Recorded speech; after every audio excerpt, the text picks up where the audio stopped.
At the stroke of midnight on November 2nd, Ozymandias' master plan had worked out. He had outsmarted everyone. He had fooled everyone, all in an effort to save the world, killing 3 million people in New York. John and Laurie, Dr. Manhattan and the Silk Spectre, arrive, and they're right in the middle of all the more or less horror. The black freighter has landed. Laurie, standing there with a tear in her eye, looking upon, just the horror, has a tear in her eye. She didn't go to the comedian's funeral because she hated the man. She also probably hated herself a little bit for the disappointment in life she'd become. In issue 2, an angel was looking over the comedian's grave with a fake tear in her eye. Laurie is now that angel looking upon the millions that are dead. Dr. Manhattan, who had rediscovered a joy for life instead of looking at it in confusion and disdain,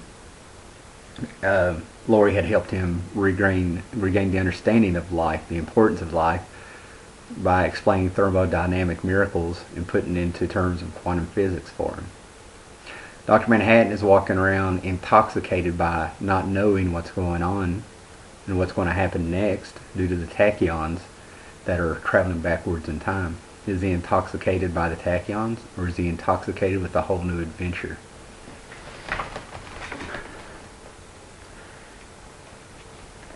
Laurie stands there devastated and asks John to take him. And John figures out it's time to go to the Antarctic. And we're there with Ozymandias, Rorschach, and Night Owl all sitting there, bantering back and forth with each other. And Ozymandias makes the statement that he could probably catch a bullet. He couldn't have done it. Ozymandias' cat is circling around protecting him. Rorschach's saying get rid of the cat. And we could go on and on and on, page by page about the book, but John is definitely messed up. Ozymandias may have really pulled off the ultimate joke, which would have made the comedian proud. He makes his way that he's going to go in there and he's going to stop Vite. And Vite baits him with the cat, takes him downstairs into the intricate field. And in a circular fashion there, we see Dr. Manhattan taken apart again. We see Laurie shoot Ozymandias, and he has indeed copped the bullet. What are they fighting for? All of a sudden, the ultimate man fights he who could be a god, and God is angry and disappointed. You are a man, and the world's smartest man means no more to me than does the smartest termite. What's that in your hand? Another ultimate weapon? And it is. It's the news. Ozymandias has turned around and faced us compared to issue 11 where his back was turned to us all the time. His story may be complete. And they slowly realize that Ozymandias has done it. The world is at peace. He's stopped nuclear destruction from coming. He's saved us all. He's saved all the knotheads with the ultimate joke. And everyone comes to realization we're going to have to keep this a secret, except for Rorschach. What are we really going to stop him from doing? Saving the world? Rorschach is joking, of course. Ultimate joke. Comedian. Joking, of course. Dr. Manhattan has found a purpose and an understanding in life again. The only thing he could not figure out has come true. And John disappears. Everyone's sitting around talking. Laurie has found a love for life again herself, an acceptance of her mother and the life that her mother raised her to be in. She's also found love, humanity. Dr. Manhattan was drifting further from humanity, and she comes there with Night Owl. And I put the question out, the Night Owl and the Silk Spectre connection. Would Night Owl and Silk Spectre of the Minutemen gotten together if it wasn't for the comedian? Would Night Owl and Silk Spectre of the 80s, the second generation, would they have become lovers sooner if it wasn't for Dr. Manhattan. And we see the reoccurring theme here, the Hiroshima lover's shadow. There it is again. It's also going back to Dan Dreiberg's dream of nuclear holocaust and the feeling of impotence and the needing of the need for the costumes. And then we see Rorschach's just distorted and ugly idea of lovers, thanks to seeing his mom as a prostitute. And that's what I think the mask really represents. Is Rorschach a psychopath, like we've been led to believe? Or is he nothing but the reflection of the humanity that falls through the cracks? And everything he sees is distorted. How can he see love when love is supposed to look like that? It's ugly and distorted in black and white. No grays. And from the beginning, Rorschach said that he would never compromise, even in the face of Armageddon. Armageddon has arrived, and he's blue, and he's naked. And is Dr. Manhattan thinking back to the words the comedian spoke to him in issue 2, that he could have, stopped everything that happened? Does he remember what Laurie said? And he doesn't just remember, he's living all times at once in his perception. It's all happening at the same time. He could have saved JFK, but he didn't. He could have, turned the bottle that cut the comedian's face when he was being attacked by the pregnant Vietnamese woman before he cut his face. He could have done something to the bullets before the comedian shot her in retaliation. The comedian told him this and said, "You're drifting off. God save us all." All of a sudden, Dr. Manhattan, in order to protect us in this peace that's finally come across the world, decides to act and assassinate Rorschach. And as he walks around checking on everything, observing everything, walking in water, looking up Laurie and smiling, he's observing life in these people that he just was not connected to anymore. And he looks at them with a slight smile, a look of satisfaction. And just to still show you that Dr. Manhattan is so above us, it makes complete sense logically that the quickest way from point A to B is a straight line. So he walks up a wall, through the floor, into the ceiling and through the floor, and he finds Ozymandias sitting there, taking in and meditating and saying that he's feeling every death. And he finally tries to reach that self-doubt because he is on the black freighter now. And he asks John, did he do the right thing? And John, in his own ominous way, in the end, nothing ever ends. What do you mean by that? And in that bubble that represents our solar system, we see an sinister looking mushroom cloud. And Vite turns his back to us again and looks back slightly.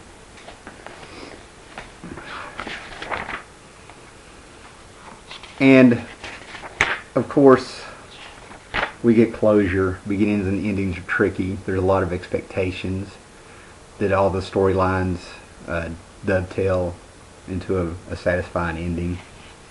Well, it's in our hands as to whether or not it isn't. Rorschach's journal, which he mailed, is now being pulled from the crank file at the New Frontiersman. And it's all in the hands of this incompetent man. And will he destroy what Ozymandias sacrificed 3 million people to make in his soul? Or will he not compromise? Instead of not in the face of Armageddon, but in the face of peace, will he compromise? Doing all these videos here on the community and stuff has made me not want to rob people of their experience of reading the Watchmen. You made it through all these videos, and it's quite a journey to see how everybody has been affected by the Watchmen. Once you read the Watchmen, that is the beginning of a journey, because you can't ignore it once you've read it. Like it, hate it, that's the magic of it. And after you read the events in this book that are obvious, beginning, middle, and end, it's time for you to stop what you're doing, because it's, as Dr. Manhattan said, it never ends. Because now it's time to look at what's deeper in here, and these characters. And this is done by what can only be done in a comic book. You can actually go back in front from this. In the very first video, I told you you don't get dragged through a movie or a TV show. In a novel, if you're reading a novel, the writer has to get real descriptive and make things stand out in order for it to make an impact with you putting together their story. The comic book, you have images you can go back and look at and compare. And I'm not going to go through everything here, because I'm not going to rob you of the joy that could be. This is not work. This is the joy of comics. And there's things that are small and there's things that are big. And I'll give you 2 or 3 examples. These three panels here of Rorschach shaking Night Owl's hand was awkward, and people read into it that they suspected that Rorschach may have been gay, but that doesn't fit in with the character. Rorschach has never been able to connect with anybody. Rorschach has always been on the off. He's always been that blot on society. And what we're doing here is, it's time for you to stop looking at the smiley face, and it's time to look at the blood stained on that smiley face and look closer, so you can see the colors that are behind all this, the things that enrich the story. Because further back in the story, in the 60s, it's the same panel with the same handshake. They're younger. Rorschach's buttoned up. He's more together. Night Owl's in shape. And after you know the story of Rorschach in the context of reading all this, you realize Night Owl was his first and probably only real friend, the first person who treated him like the man that he dressed up and portrayed to be. What Rorschach is wearing is how he thinks a great man should look. He's got the suit on, he's got the executive jacket on. Men always wear their hats, and Night Owl shakes Rorschach's hand. Probably the first time he might have ever done that. There was a scene in the first issue where Rorschach had busted into Dan Dryberg's house. He broke the lock. Dan Dryberg found him eating beans, and then he took a handful of sugar cubes, put them in his pocket. And it took me years to try to figure out, and I may not have still may not have figured out what all this means. It meant something. And then I started going through the pages following the sugar cubes, and they start out at Dan Dryberg's kitchen in Rorschach's pocket. Next he goes to beat Dr. Manhattan and the Silk Spectre at the military facility, and he eats a cube and he drops it. Laurie goes over there and picks it up and throws it away. I believe he's eating a piece of sugar while he's talking to Vite. I may be wrong on that. And then there towards the end, you see the last piece of sugar flow into the Antarctic. And that's probably where it comes up with Vite. That sugar shows that they're all connected. And something as simple as sugar, we're all separated by less than 6 degrees by these characters. And that shows there's the same world. It shows the path and the journey. Laurie makes coffee in there. And Dan Dryberg makes coffee for her, and there's always these images of cups and them filling up, and the snow globes and the liquid, and basically what that means is she couldn't finish it because it was bitter.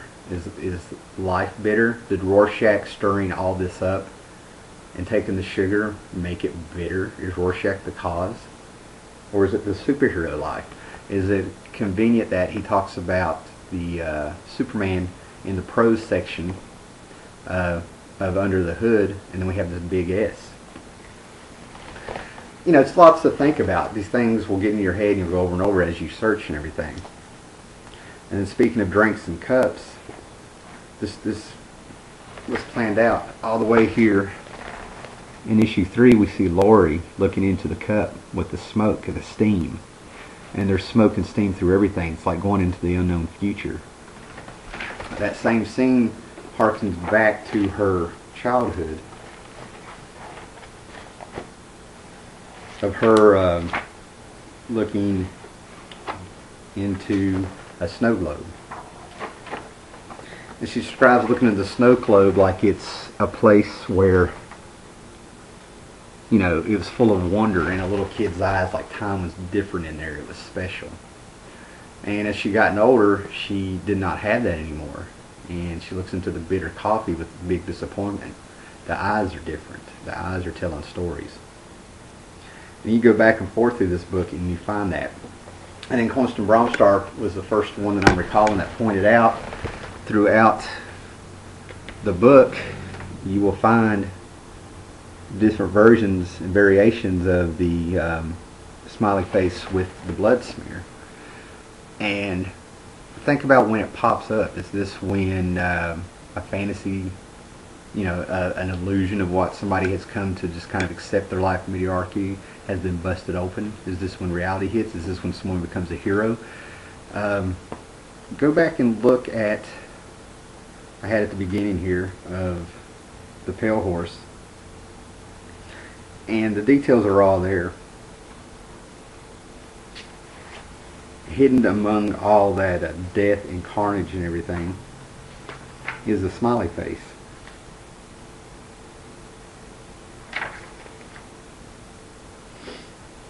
It's there.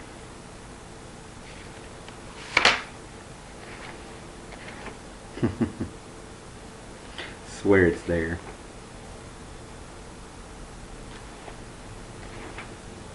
But you'll be able to find it. It's in there. And then the other thing that I'm sort of proud to have finally put together probably about 2 years ago, and I've read this book since 1988, was the whole fact of the Gordian knot. And this is where there's other stories in there to kind of go back and try to figure out. The Gordian knot is what Ozymandias was talking about. Alexander the Great used linear thinking. A big knot that people try to figure out how to unravel. And Alexander the Great came in and figured out to just cut it.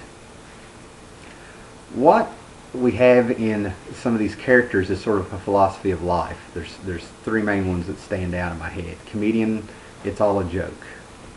Rorschach, man has done it. Destiny didn't feed the girl to the dogs. Fate didn't make the man kill the little girl. We did it as men. And then Dr. Manhattan is that it's all predestined. There's a plan. He's a puppet on a string that can see the strings. Then we have Ozymandias, who has decided that the Gordian knot, you know, was a story that inspired him.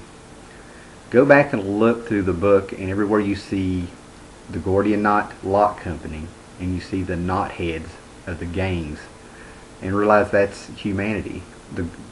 He was trying to figure out how to unravel a knot, and he figured out, just like Alexander the Great did, the most efficient way to go through it is to just cut it. The lock that was on Dan Dryberg's door, you know, he uses a key and just turns it. Then then Rorschach just comes in and busts through it. What's Dan Dryberg's idea? He puts the knot back by calling them the Gordian Knot Company. Locksmith, Gordian Locksmith, or whatever they're called. Gordian Knot Locksmith. And then you have the knot heads. Mankind has a knot on top of their head. How do you change their brain, their way of thinking? And then look how they react to all the heroes. They killed the original Night Owl. Look how the heroes react to them, you know. When Dan Dryberg is in the bar with Rorschach, and it comes over the news that the original Night Owl being killed by knotheads, he grabs one and he finally breaks. Night Owl has all of a sudden finally started acting like Rorschach, and his answer to changing mankind's idea of ways to protect themselves and to save themselves: bust them in the face, knock their teeth down, say that you got missiles, and you'll just take out the whole block. And what's that one knothead saying? Don't stereotype me. You know, I'm not with that group of knotheads and stuff. Kind of like mankind. I'm an island unto himself, which is also goes back to the Black Freighter story. Our hero ended up being on an island with himself, with all his dead friends around him. And you start seeing how it all connects and stuff. And it goes on, and that's just an idea of how to get you going there. You know, the knotheads, the Gordian knot.